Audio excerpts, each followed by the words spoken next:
আজকে আমরা বানাবো কাঁঠালের জুস। দেখি কেমন হয়। প্রথমে কাঁঠালের কোষ থেকে দানাগুলো আলাদা করে ফেলবো।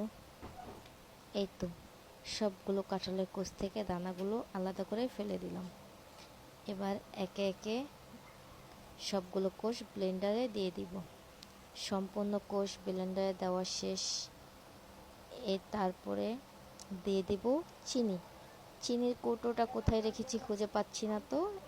এই তো চিনির কৌটো দেখা গিয়েছে।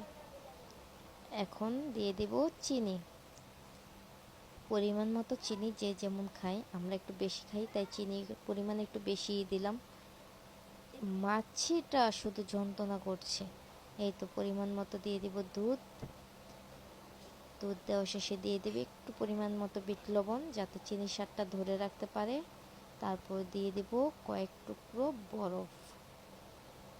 বরফও গলে গিয়েছে তখনে, যেই গরম, যাতে শরবতটা ঠান্ডা হয়।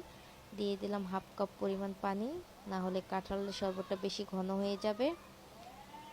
তারপরে এখন স্টার্ট।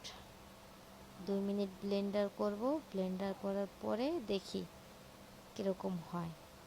এই তো ব্লেন্ডার কমপ্লিট। এবার দেখি পরিবেশন করব। এখন স্বাদটা কেমন হয় সেটাই জানার বাকি। এই তো দিয়ে দেব আমার বাচ্চার বাবাকে, তারপরে দেব বাচ্চাকে। এই তো আমার লক্ষ্মী মা, তুমি আগে খাও, খেয়ে বলো কেমন হয়েছে, তারপরে খাবে তোমার বাবা। এই খেয়ে কিন্তু রিভিউ দিবে, কেমন হয়েছে সেটা জানাবে, ঠিক আছে?